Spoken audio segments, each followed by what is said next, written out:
உள்ளுவதெல்லாம் உயர் உள்ளல், அதாவது think big அப்படின்னு சொல்லுவாங்க. இந்த குறளுக்கு எடுத்துக்காட்டாக விளங்கின ஒரு மனிதர், அவரை பற்றி அந்த வீடியோ நம்ம பார்க்க போகிறோம்.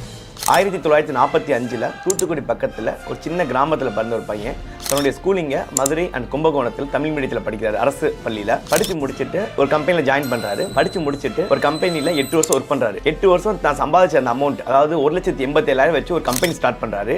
அந்த கம்பெனியோட இன்னைக்கு நெட் ஒர்த் 4,40,000 கோடிக்கு மேலே இருக்குன்னு சொல்கிறாங்க. அந்த கம்பெனியில் இன்னைக்கு நம்மளோட இளைஞர்கள் 2,70,000 பேத்துக்கு ஒர்க் பண்ணிக்கிட்டு இருக்காங்க. அந்த கம்பெனி யாருன்னு தெரியுதா உங்களுக்கு? Yes, HCL. அந்த கம்பெனி ஸ்டார்ட் பண்ணவர் சிவநாடார். தமிழனா நம்ம எல்லாம் பெருமைப்படக்கூடிய ஒரு விஷயம் இது. சிவநாடார் ஒரு தமிழ்நாட்டுக்காரர். நம்ம தமிழ்நாட்டிலிருந்து ஒரு இவ்வளோ பெரிய சாம்ராஜ்யத்தை உருவாக்கின முதல் மனிதர் சிவநாடார் தான். அவரை பற்றின வீடியோவும் HCLோடைய சாம்ராஜ்யத்தை பற்றி தான் இந்த வீடியோவில் டீட்டெயிலாக பார்க்க போகிறோம். சிவநாடார் 1945 ஜூலை மாதம் தூத்துக்குடியில் பிறக்கிறாரு. அவர் தன்னுடைய ஸ்கூலிங்கை மதுரையில் இளங்கோ அப்படின்ற ஒரு ஸ்கூலில், கவர்மெண்ட் ஸ்கூலில் தமிழ் மீடியமில் படிக்கிறாரு.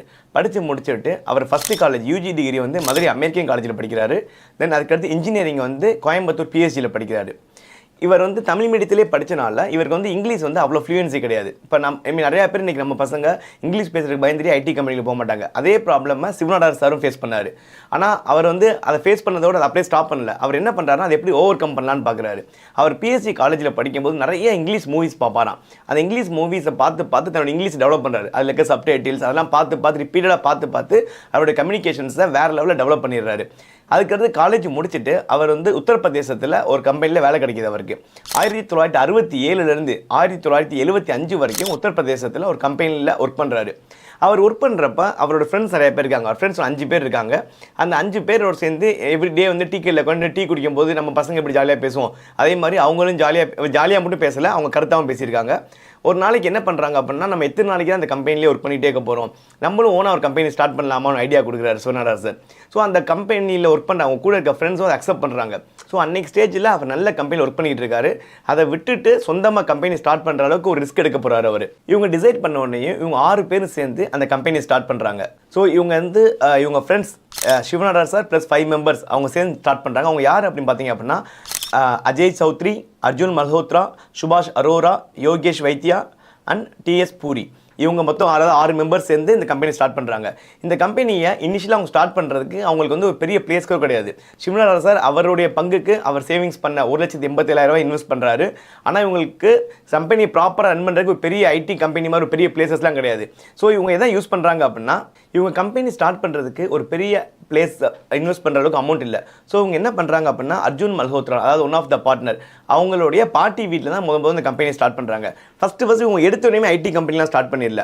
ஸோ சிவநாடார் சார் ஃபஸ்ட்டு வந்து அவருக்கு தெரிஞ்ச விஷயம் என்ன அப்படின்னா, அவங்க எல்லாம் ஒர்க் பண்ண இடத்துல வந்து கால்குலேட்டர் மேனுஃபேக்சரிங் கம்பெனி அது. ஸோ இவங்க வந்து புதுசாக வந்து ஒரு டிஜிட்டல் கால்குலேட்டர் இன்ட்ரடியூஸ் பண்ணுறாங்க. அந்த காலத்தில் கால்குலேட்டர் பயங்கர ஃபேமஸ். இப்போ நம்ம மொபைலில் கால்குலேட்டர் யூஸ் பண்ணுறோம். அந்த காலத்துலாம் தனியாக கால்குலேட்டர் வச்சிருப்பாங்க, எல்லா கடையிலையும் வச்சிருப்பாங்க. ஸோ அந்த மாதிரி ஒரு டிஜிட்டல் கால்குலேட்டர் இவங்க மேனுஃபேக்சர் பண்ணுறாங்க. அன்னைக்கு ஸ்டேஜில் அந்த கால்குலேட்டருக்கு வந்து மார்க்கெட்டில் பயங்கர மவுஸாக இருந்திருக்கு. ஏன்னா அந்தளவுக்கு நல்லா யூசர் ஃப்ரெண்ட்லியாக நல்லா ஃபாஸ்ட்டாக இருந்திருக்கு. ஸோ அது வந்து நல்ல வருமானம் கிடச்சிருக்கு அவங்களுக்கு. ஸோ அந்த வருமானத்தை அவங்க என்ன பண்ணிக்கிட்டாங்க அப்படின்னா, உடனே ஷேர் பண்ணிக்கல, லாபத்தை உடனே பங்கிட்டு என்ஜாய் பண்ணுவோம் அப்படின்னு நினைக்கல. அவங்க என்ன பண்ணுறாங்கன்னா, அந்த வருமானத்தை அடுத்த பிஸ்னஸ் இன்வெஸ்ட் பண்ணுறாங்க. ஸோ கால்குலேட்டரோட அவங்க பிஸ்னஸ் ஸ்டாப் பண்ணிக்கல. நெக்ஸ்ட் என்ன பண்ணுறாங்க அப்படின்னா, சொந்தமாக அவங்களே கம்ப்யூட்டர் ரெடி பண்ணுறாங்க. ஸோ இன்றைக்கி ஸ்டேஜில் நம்ம எல்லாருமே என்ன யோசிப்போம், மேக் இன் இந்தியா இன்றைக்கி பயங்கரமாக நம்ம எல்லாம் பேசிக்கிட்டு இருக்கோம். ஆனால் அந்த மேக் இன் இந்தியாவை 1976 சிவநாடார் சார் அண்ட் டீம் அவங்க வந்து இன்ட்ரோடியூஸ் பண்ணிட்டாங்க. ஸோ இவங்க கம்பெனி ஸ்டார்ட் பண்ண கொஞ்ச நாள்லேயே உத்தரப்பிரதேசத்தில் இவங்களுடைய கம்பெனி வந்து பயங்கர பாப்புலர் ஆகுது. இதை பார்த்து உத்தரப்பிரதேச கவர்மெண்ட் என்ன பண்ணுறாங்க அப்படின்னா, ஸோ சிவநாடார் அப்ரோச் பண்ணுறாங்க. நாங்கள் வந்து உங்கள் கம்பெனியில் நிறைய அமௌண்ட் இன்வெஸ்ட் பண்ணுறோம், நீங்கள் HCL அப்படின்ற அந்த கம்பெனி பேரை UPCL அப்படின்னு மாற்றுங்க, அதாவது ஹிந்துஸ்தான் கம்ப்யூட்டர்ஸ் லிமிடெட் அப்படின்றத உத்தரப்பிரதேஷ் கம்ப்யூட்டர்ஸ் லிமிடெட்னு மாற்ற சொல்கிறாங்க. ஆனால் சிவநாடார் சார் வந்து அக்செப்ட் பண்ணிக்கல. அவர் என்ன சொல்கிறார் அப்படின்னா, யூபின்னு போட்டோம் அப்படின்னா இந்த பர்டிகுலர் ஸ்டேட்டுக்கு மட்டுமான கம்பெனி ஆயிரும், என்னோட கம்பெனி வந்து இந்தியா மொத்தத்துக்குமான கம்பெனியாக இருக்குன்னு நான் விரும்புகிறேன் அப்படின்னு சொன்னோம். அதை வந்து அவங்களும் ஓகே அக்செப்ட் பண்ணிக்கிறாங்க. அக்செப்ட் பண்ணிவிட்டு 20 lakhs இன்வெஸ்ட் பண்ணுறாங்க. இதே 1976 அதே வருஷத்தில் தான் இன்னொரு பெரிய ஒரு மார்க்கெட்டில் வந்து ஒரு பெரிய ட்ரெண்ட் கிரியேட் ஆகுது. அது என்ன அப்படின்னா, ஆப்பிள். யூஎஸில் வந்து ஆப்பிள் இன்ட்ரோடியூஸ் பண்ணுறாங்க. அவங்களும் யூஎஸில் ஆப்பிள் 1976 இன்ட்ரோடியூஸ் பண்ணுறாங்க. அதே சமயத்தில் இந்தியாவில் HCL இன்ட்ரோடியூஸ் பண்ணுறாங்க. இவங்க 2 பேருமே கம்ப்யூட்டர் மேனுஃபேக்சரிங்கில் பெரிய புரட்சி ஏற்படுத்துகிறாங்கன்னு நம்ம சொல்லலாம். 1977 இந்தியாவில் வந்து ஒரு பெரிய தொழில் புரட்சி ஏற்படுது. அதாவது என்ன பண்ணுறாங்க அப்படின்னா, நம்ம இந்தியன் கவர்மெண்ட் வந்து நிறைய ஃபாரின் இன்வெஸ்டர்ஸ்க்கு வந்து நிறைய ரெஸ்ட்ரிக்ஷன்ஸ் கொண்டு வராங்க. அவங்களால வந்து நிறைய இந்தியன் ரூல்ஸை வந்து அவங்க வந்து ஃபாலோ பண்ணணும் அப்படின்னு கொண்டு வராங்க. அதை வந்து அப்போ இருந்த கம்பெனிஸ் லைக் ஐபிஎம்னாலேயோ ஒரு பெப்சினாலேயோ அதை வந்து அந்த ரூல்ஸை ஃபாலோ பண்ண முடியல. ஸோ அவங்க என்ன பண்ணுறாங்க அப்படின்னா, நம்ம இந்தியா நாட்டை விட்டு வெளியே போகிறாங்க. அவங்க அந்த காலகட்டத்தில் இந்தியாவில் இருக்க மேக்ஸிமம் கம்ப்யூட்டர்ஸ் யார் சப்ளை பண்ணாங்கன்னு பார்த்தீங்கன்னா ஐபிஎம் தான். ஸோ இப்போ வந்து ஐபிஎம் வந்து இந்தியா விட்டு போயிட்டாங்க. இந்த பர்டிகுலர் சுச்சுவேஷன் வந்து சிவநாடார் சார் யூஸ் பண்ணிக்கிறாரு. அந்த டைமில் அவங்க என்ன பண்ணுறாங்கன்னா, நம்பர் ஆஃப் கம்ப்யூட்டர்ஸை மேனுஃபேக்சர் பண்ணி மார்க்கெட்டில் ஹியூஜ் சப்ளை பண்ணுறாங்க. பட் இதில் வந்து ஒரு பெரிய அட்வான்டேஜும் இருந்துச்சு நம்ம இந்தியாவுக்கு. ஐபிஎம் டெவலப் பண்ண கம்பெனிக்கு வந்து மெயின்டெனன்ஸ் பயங்கரமாக தேவைப்பட்டுச்சு. ரொம்ப ஏர் கண்டிஷனில் வச்சிருக்கணும், ரொம்ப மெயின்டெனன்ஸ் அதிகமாக இருக்கணும், அந்த மாதிரி நிறைய ப்ராசஸிங் ஸ்பீடும் கம்மியாக இருந்துச்சு. ஆனால் சிவநாடார் சார் டெவலப் பண்ண அந்த கம்ப்யூட்டர்ஸ், இவங்களோட ஹெச்சிஎல் டெவலப் பண்ண இந்த கம்ப்யூட்டர்ஸ் பார்த்தீங்க அப்படின்னா மெயின்டெனன்ஸ் வந்து ரொம்ப கம்மியாக இருந்துச்சு. ஆஸ் வெல் அஸ் பார்த்தீங்க அப்படின்னா ஸ்பீடும் வந்து ஐபிஎம் பிசிஏவோட ஹெச்சிஎல் பிசி வந்து ரொம்ப அதிகமாக இருந்துச்சு. இதுக்கு வந்து ஒரு முக்கியமான ரீசன் வந்து ஐஐடி கான்பூர் ஸ்டூடெண்ட்ஸ்னு சொல்கிறாங்க. அவங்களோட கான்ட்ரிபியூஷன் ரொம்ப அதிகமாக இருக்குது அப்படின்னு சொல்கிறாங்க. ஏன்னா அவங்களுடைய ரிசர்ச் அண்ட் டெவலப்மெண்ட் டீம் தான் இது வந்து சிவநாடார் டீம் சாருக்கு வந்து பயங்கரமாக யூட்டிலைஸ் ஆச்சு அப்படின்னு சொல்கிறாங்க. 1980 ஹெச்சிஎல் வந்து தன்னுடைய ஃபஸ்ட்டு கம்பெனியை சிங்கப்பூரில் ஸ்டார்ட் பண்ணுறாங்க. அந்த வருஷம் மட்டும் பார்த்தீங்க அப்படின்னா சிங்கப்பூரில் அவங்க ஏர்ன் பண்ண அமௌண்ட் வந்து 10 lakhs. அன்னைக்கு ஸ்டேஜில் வந்து 10 லட்சம்ன்றது ஒரே வருஷத்தில் 10 லட்சம் ரெவன்யூ கொண்டு வந்து ரொம்ப பெரிய விஷயமா இருந்துச்சு. அது ஒரு ஹியூஜ் சக்ஸஸாக அவங்க பார்த்தாங்க. 1984 நம்ம இந்தியன் கவர்மெண்ட் ஒரு புது பாலிசி கிரியேட் பண்ணாங்க. அதாவது இம்போர்ட் டியூட்டிலாம் குறைக்கிறாங்க. ஸோ சிவநாடார் அதையுமே யூட்டிலைஸ் பண்ணிக்கிறாங்க. ஒரு கட்டத்தில் என்னாச்சு, இங்கே இருக்க கம்பெனிஸ் எல்லாத்தையுமே நம்ம கண்ட்ரி வந்து வெளியே அனுப்பிச்சாங்க. அந்த மார்க்கெட்டையுமே சிவநாடார் யூஸ் பண்ணிக்கிட்டாங்க. இப்போ வந்து இம்போர்ட் டியூட்டியை குறைக்கிறாங்க. இந்த டைம் என்ன பண்ணுறாங்க அப்படின்னா, நிறைய கம்ப்யூட்டர்ஸை வெளிநாட்டிலேருந்து இம்போர்ட் பண்ணி அதையும் பயங்கரமாக செல் பண்ணுறாங்க. 1986 அப்போ வந்து ஒரு பெரிய புரட்சியை ஏற்படுத்தினார் சிவநாடாரன் டீம். என்ன பண்ணாங்க அப்படின்னா, 42,000 ரூபா இருந்த அந்த கம்ப்யூட்டரை, பர்சனல் கம்ப்யூட்டரை வெறும் 20,000 ரூபாய்க்கு சேல்ஸ் பண்ணாங்க. அதுதான் வந்து இந்த கம்ப்யூட்டர் மார்க்கெட்லேயே ஒரு பெரிய புரட்சின்னு சொல்லலாம். எல்லா மிடில் கிளாஸ் மக்களுமே வந்து கம்ப்யூட்டர் யூட்டிலைஸ் பண்ண காலம் வந்து அந்த 1986 தான். இதுக்கு அடுத்து நம்ம இந்தியன் கவர்மெண்ட் வந்து புது பாலிசி கொண்டு வராங்க. 1991 ஒரு பாலிசி கொண்டு வராங்க. அந்த பாலிசி என்ன அப்படின்னா, ஃபாரின் கம்பெனியோட சேர்ந்து ஜாயின்ட் வெஞ்சர் வச்சு இந்தியாவில் வந்து கம்பெனி ஸ்டார்ட் பண்ணலாம் அப்படின்னு சொன்னாங்க. ஸோ முன்னாடி நம்ம பார்த்தோம் இல்லையா, ஐபிஎம் மாதிரி கம்பெனியை தனியாக வந்து இங்கே ரன் பண்ண முடியாமல் அவங்க நாட்டுக்கே சொந்த நாட்டுக்கு போயிட்டாங்க அப்படின்னு. இப்போ வந்து புது பாலிசி கொண்டு வராங்க. வெளிநாடு கம்பெனி நம்ம ஊரில் ஸ்டார்ட் பண்ணலாம், ஆனால் நம்ம ஊர் கம்பெனியோட சேர்ந்து ஜாயின் வெஞ்சர் வைக்கணும் அப்படின்ட்டு. அப்போ ஹெச்சிஎல் என்ன பண்ணுறாங்கன்னா, ஹெச்பியோட சேர்ந்து ஜாயின் வெஞ்சர் வச்சு நிறைய ஹெச்சிஎல் ஹெச்பி அப்படின்னு சொல்லிட்டு நிறைய கம்ப்யூட்டர்ஸ் மேனுஃபேக்சர் பண்ணி அப்பயும் செல் பண்ணாங்க. இந்த 1991 தான் ஹெச்சிஎல் வந்து ஃபஸ்ட் டைமாக சாஃப்ட்வேர் இண்டஸ்ட்ரீஸ்க்கு வந்தாங்க. ஸோ ஃபஸ்ட்டு என்ன பண்ணாங்க, ஹெச்சிஎல் முதல் வந்து கால்குலேட்டர் ரெடி பண்ணாங்க. அதுக்கடுத்து பர்சனல் கம்ப்யூட்டர் ரெடி பண்ணுறாங்க. அதுக்கடுத்து சிங்கப்பூரில் போய் கம்பெனி ஸ்டார்ட் பண்ணுறாங்க. அதுக்கடுத்து என்ன பண்ணுறாரு, இப்போ வந்து சாஃப்ட்வேர்லேயும் வந்துட்டாங்க அவங்க. ஸோ ஒரே இடத்துல இருந்து நிற்காமல் மாற்றத்துக்கு ஏற்ற மாதிரி தன்னை மாற்றிக்கிட்டே போகுது HCL and Shiv Nadar team. So இதுதான் அவங்களுடைய ஹியூஜ் சக்ஸஸ்க்கான காரணம்னு எல்லாருமே சொல்கிறாங்க. 1999 தான் இந்தியன் ஸ்டாக் மார்க்கெட்டில் ஹெச்சிஎல் வந்து ஃபஸ்ட்டாக வந்து லிஸ்ட் ஆச்சு. ஸோ ஒரு பப்ளிக் லிமிடெட் கம்பெனி ஆகி ஃபஸ்ட்டாக வந்து ஸ்டாக் மார்க்கெட்டில் அப்போ தான் லிஸ்ட் ஆகுது. ஸோ அதுக்கடுத்து பார்த்தீங்க அப்படின்னா 2000 தான் சிவநாடார் வந்து தமிழ்நாட்டுக்காரர் நம்ம எல்லாத்துக்கும் தெரியும்.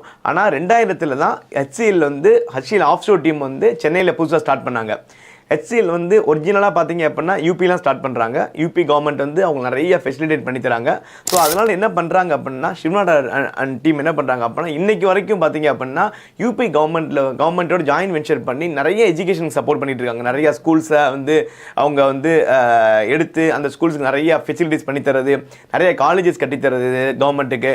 இன்றைக்கும் பார்த்தீங்க அப்படின்னா உத்தரப்பிரதேஷ் கவர்மெண்ட் அன்றைக்கி ஸ்டேஜில் அவங்களுக்கு பண்ண சப்போர்ட்டை மறக்காமல் இன்றைக்கும் ஹெச்சிஎலோட ஹெட் குவார்ட்டர்ஸ் பார்த்தீங்க அப்படின்னா உத்தரப்பிரதேசத்தில் இருக்க நொய்டாவில் தான் இன்னும் ரன் ஆகிட்டு இருக்கு. இதுக்கு அடுத்து பார்த்தீங்க அப்படின்னா, இப்போ வந்து 2000க்கான காலத்துக்கு வந்துட்டோம். 1970, 80, 90 முடிச்சு இப்போ வந்து 2000 வந்துட்டோம். 2003 வந்து பார்த்தீங்க அப்படின்னா அந்த ஒரே ஒரு வருஷத்தில் மட்டும் ஹெச்சிஎல் வந்து 1 lakh PCs வந்து இந்தியாவில் சேல் பண்ணுறாங்க. இது வந்து அவங்களோட ஒரு மைண்ட் ஸ்டோன் சொல்லலாம். ஒரே வருஷத்தில் அந்த காலகட்டத்தில் 2003 பார்த்தீங்கன்னா 1 லட்சம் PC சேல்ஸ் பண்ணுறதுன்ற சாதாரண விஷயம் கிடையாது.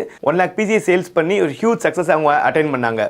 அதுக்கடுத்து பார்த்தீங்க அப்படின்னா 2008, 2009 ஒரு பயங்கரமான ஒரு ஐடி கிரைசிஸ் வந்துச்சு. அதாவது லேமன் கிரைசிஸ் அப்படின்னு சொல்லுவாங்க. அந்த பீரியடில் அந்த காலகட்டத்தில் ஐடி கம்பெனிஸ் ஒர்க் பண்ண நிறைய எம்ப்ளாயிஸ்க்கு வேலை வாய்ப்பு பறிபோச்சு.